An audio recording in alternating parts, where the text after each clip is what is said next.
मोदी जी को एसपीजी देखता है। एसपीजी सबसे खतरनाक, देखिएगा हमेशा एक ना सूटकेस लेके चलते रहता है और एकदम पातर रहता है, कुछ रहता होता नहीं है। एक ग्रुप है जो हमला होने के टाइम पे उसको ये मतलब नहीं है कि कौन हमला किया कौन है, ढूंढेगा किधर से मार रहा है। और एक वो है जो तरतरा देगा यहाँ पे। और प्राइम मिनिस्टर की सिक्योरिटी इतनी टफ होती है, अगर बम लगा है रिमोट से उड़ाने की कोशिश करें उड़बे नहीं करेगा। अभी यूक्रेन किसको टक्कर दे पाएगा? पहले अपन सीधा तो ऐसा ऐसा बैल है सब ना, कोई को चल आता है सब ना, हिया मारने चल आता है सब। किसी देश के प्रधानमंत्री पर हमला उस देश पर हमला होता है।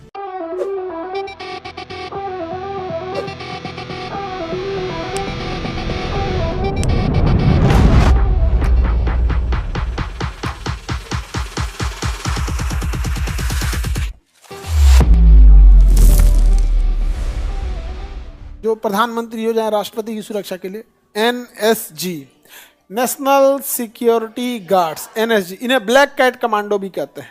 ब्लैक कमांडो या black cat commando, NSG. NSG में कोई डायरेक्ट नहीं जाता है, आप नहीं जाएंगे। बीएसएफ में ठीक ठाक है तो एनएसजी में बुला लिया जाएगा, सीआईएसएफ में, सीआरपीएफ में, एसएसबी में, आईटीबीपी में, यहाँ कहीं से कहीं बुला के यहाँ डेपोटेशन पे डालेगा।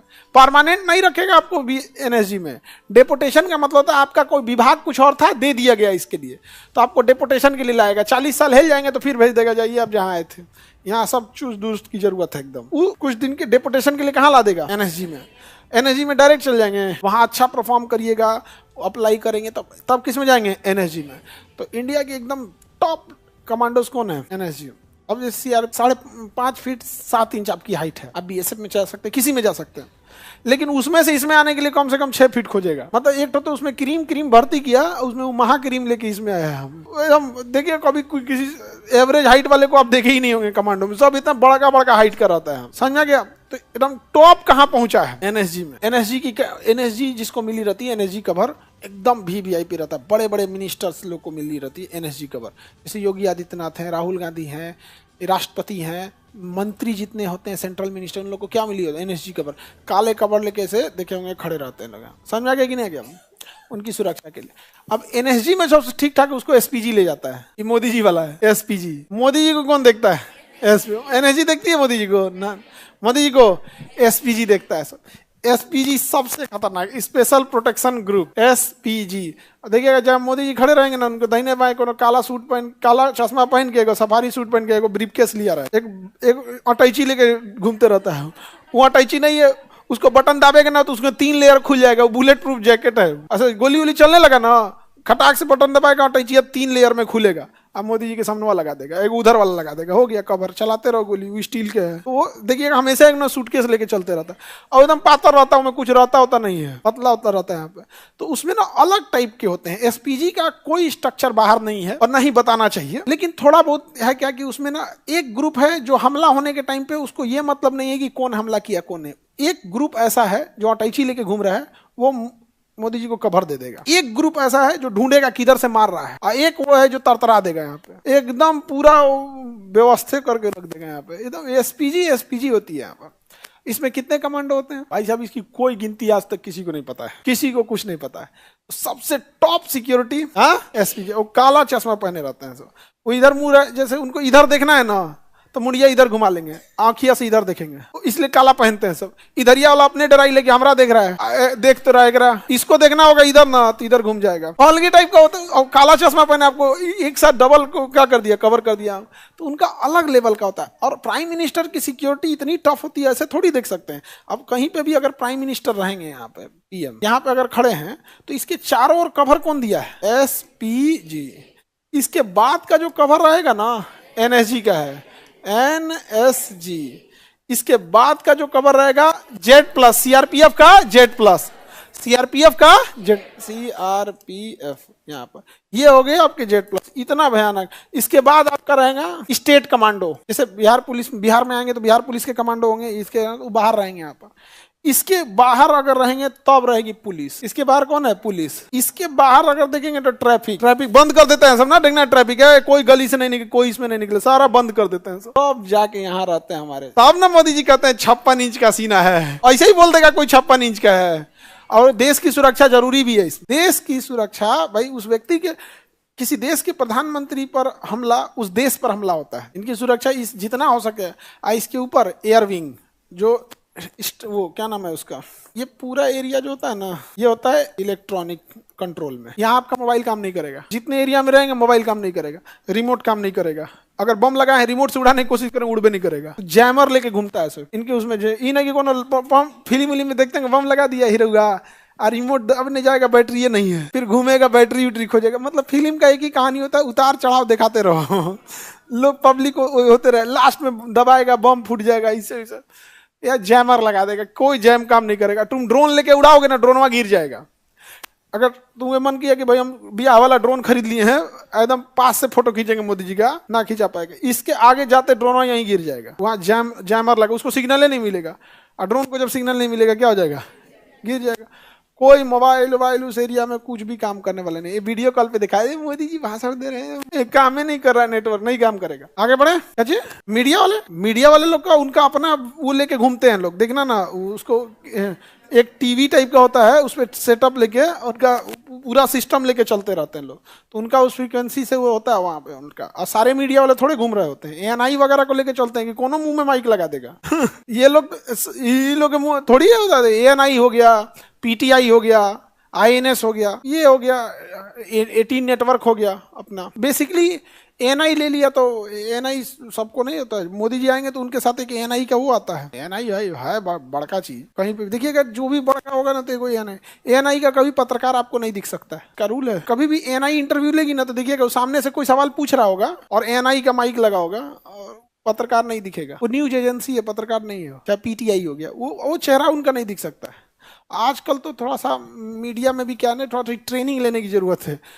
बिना ट्रेनिंग का लेने के बाद क्या है, खुद की क्रेडिबिलिटी घटने लगती है। अब ऐसा नहीं है कि लोहा का पाइप खरीद लिया सवाल पूछ दिए लोहा का पाइप खरीद लिए बाकरगंज से, यहाँ पटना में है ना बाकरगंज, लोहा का पाइप लगा दिया, ऐसे नहीं होता है। उसके लिए भी है क्या कि थोड़ा सा कैसे सवाल पूछना है, कब नहीं, पहले से तैयारी होना चाहिए। सामने बैठ के पूछता है, अच्छा फलानी ने बोला आपका क्या कहना है, ये क्या मतलब भाई, हमारा क्या कहना है, तो तुम्हारा क्या काम है आगे बढ़े। तो सबसे टॉप लेवल की सिक्योरिटी SPG केवल किसे मिलेगी, हाँ केवल PM को मिलेगी। ना सबको NSG। राष्ट्रपति को कौन कुछ बोलने जाएगा जी, करते कौन चाहिए वो, हाँ? राष्ट्रपति करते क्या है, खाली भी दिन भर साइने करते करते परेशान हो जाते हैं। हाँ आगे बढ़ जाए, किसी को दिक्कत। सबसे पुराना ANI कहाँ मिलेगा भाई, ANI छोट मोट मामले में जो भी नहीं करेगा। ANI, PTI, INS, BBC, CNN सब छोट मोट में जाएंगे, ये सब ही नहीं। ये थोड़े कि केकरो में लगा दिया माइक, इन लोग का मतलब ये CNN तो और अमेरिका सब दहला देगा, उसमें दे दिए तो उसका अलग है। BBC भी ठीक है, BBC का पूरा ऑल ग्लोबल कवर करता है। अगर BBC इंग्लिश उठा लिया तो ग्लोबल लेके चला जाएगा। सबका अलग अलग है। एक दिन वो फ्रांस वाला आया था, उसका यूरोप में है तगड़ा पकड़, बीच में फिर आया था एक ब्रिटेन से। रेजिमेंट ग्रुप एक तरह का होता है फौज में, कोई जरूरी नहीं कि कम्युनिटी पे हो। जैसे सिख रेजिमेंट है ना, तो सिख होते हैं उसमें यहाँ पे, लेकिन इसका कोई जरूरी नहीं कि हर जाति का हो। अंग्रेजों ने बनाया था उसे। अब अलग अलग डिपार्टमेंट में कुछ कॉन्फिडेंशियल है, कुछ ये है, क्योंकि आर्मी हर चीज तो अपना करेगी नहीं, लेकिन 12-13 ऐसे अलग है। लेकिन जो आप जाति के नाम पे पूछ रहे हैं ना, जैसे सिख रेजिमेंट है, मराठा रेजिमेंट है, सिख लाइट इन्फेंट्री है, तो ये बिहार रेजिमेंट है। तो ये जो बैठिए जो जातियों के नाम पे रेजिमेंट है ना, ये अंग्रेजों के टाइम पे चलते आ रहे थे। तो सेना का कहना है कि भाई हम इसे बंद नहीं करेंगे। अब तरह तरह के बीच में बात उठती है कि यादव रेजिमेंट भी होना चाहिए, अहिर रेजिमेंट। उनका कहना भी गलत नहीं है, मारधार में कहाँ पीछे है भाई, युद्ध होगा तो ये अकेले लाहौर और सब लेके चलाएंगे यहाँ पे। तो इनका कहना है कि भाई राजपूत रेजिमेंट है तो हम यादव रेजिमेंट मांग रहे हैं, तो क्या गलत कर रहे हैं, क्या हम लोग लड़ने में पीछे हैं? भाई हकीकत बात है कि लड़ने में तो पीछे नहीं है। पहले क्या था, जब अंग्रेज थे, आज से 200-250 साल पहले, तो लड़ाई एक जाति विशेष तक ही सीमित थी, तो उन्होंने बनाया था। तो सेना का कहना है कि अगर हम जाति विशेष पे नया गठन करने लगेंगे तो फिर हर जाति का अपना अपना, सेना में तो कोई ऐसा नहीं ना कि किसी एक ही जाति के लोग हैं, हर जाति हर धर्म के लोग हैं सेना में। तो थोड़ा सा ये चीजें कंट्रोवर्शियल हो जाती, समझ में आएगी नहीं आएगा। अब उनका कहना है कि तो फिर बाकी सबको एक जैसा कर दीजिए। अब इतना दिन से नहीं किए तो हम कैसे खत्म कर देंगे अभी अचानक से? सबका सिंबल आ चुका है, सबका कुछ आ चुका है, तो वो है। हालांकि हर जाति के हिसाब से ये ग्रेनेड, पहले क्या था ना कि बम फेंकने वाला ना, ग्रेनेड फेंकने वाला अलग आते थे, सब लंबे हाइट के रहने चाहिए, तब जाके वो ग्रेनेड फेंकेगा तोप टैंक को उड़ाने के लिए। तो वो रेजिमेंट का नाम रख दिया ग्रेनेडियर। अभी ग्रेनेडियर बहुत सारे हैं लोग हैं, अब तो नॉर्मल आदमी भी ग्रेनेडियर अब तो गन से मारता है। तो ये सबका अपना अपना सेना का अलग अलग रूल है। ये समझ में आ गया? किसी को इसमें प्रॉब्लम? ऐसा नहीं बैल है सब ना, कहीं को चल आता है सब ना, हिया मारने चल आता है सब, एक ट्रैफिक वाला मार के भगा देगा। जाता है कहाँ मारने, एकदम मतलब युद्ध हो सकता। अगर किसी बड़े देश के पीएम पे हमला हो गया ना, और अगर हमला बाहर से हुआ ना, तो तृतीय विश्व युद्ध की चिंगारी हो जाएगी। प्रथम विश्व युद्ध याद कीजिए, यही कारण था। ऑस्ट्रिया के राजकुमार फर्डिनेंड की हत्या सेरेजो में कर दी गई थी, और प्रथम विश्व युद्ध हो गया था। और अगर ऐसा हुआ ना, तो तृतीय विश्व युद्ध कौन देश बर्दाश्त करेगा जी? कभी नहीं कोई बर्दाश्त करने वाला है। इसलिए इतनी सिक्योरिटी रखनी भी जरूरी है। तो कई बार क्या होता है ना कि जो जासूस होते हैं सब ना, ये युद्ध करवा देते हैं सब।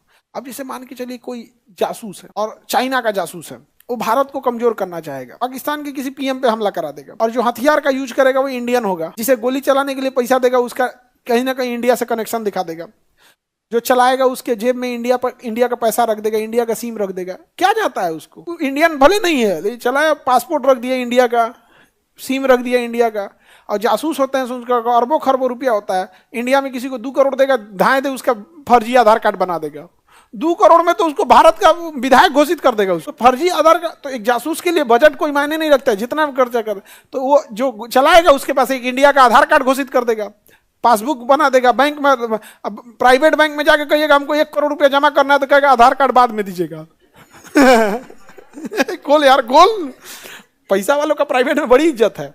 खोल देगा वहां पे, एक आधार कार्ड बना दिया, उस पर गैस कनेक्शन लगा देगा, गैस कनेक्शन एंतन करके बना दिया यहाँ, और उसको 1-2 साल की प्लानिंग करेगा, लगा दिया यहाँ पे। उधर मार दिया पाकिस्तान के राष्ट्रपति को, उसको उसका जो मराया उसका पूरा इंडिया का मिल गया, दोनों लड़ गए सब। चाइना उधर से देख रहा है, लड़ाई हो रही है। क्या हो रही है? लड़ाई हो रही है। इससे चाइना का फायदा, क्योंकि चाइना का टक्कर देने वाला इंडिया लड़ जाएगा तो फिर अपने में उलझ के रह जाएंगे। अभी यूक्रेन किसको टक्कर दे पाएगा? पहले अपन सीधा तो, अभी गाजा फिलिस्तीन किसको टक्कर दे पाएगा? पहले सीधा खड़ा तो हो जाए। युद्ध बहुत खराब चीज होता है, तो इसलिए इतनी सुरक्षा देना जरूरी नहीं कि आपको केवल और केवल हमलावर से है। कई बार किसी दूसरे के बंदूक रख के कोई और चला देता है, फंस जाते हैं हम लोग। यूपीएससी, बीपीएससी एवं सभी राज्यों की सिविल सेवाओं की परीक्षाओं एवं नीट जी आदि की तैयारी करें भारत की सबसे बेहतरीन coaching centre Khan global studies के साथ। अधिक जानकारी के लिए हमारे दिए गए हेल्पलाइन नंबर 8757354880 पर संपर्क करें।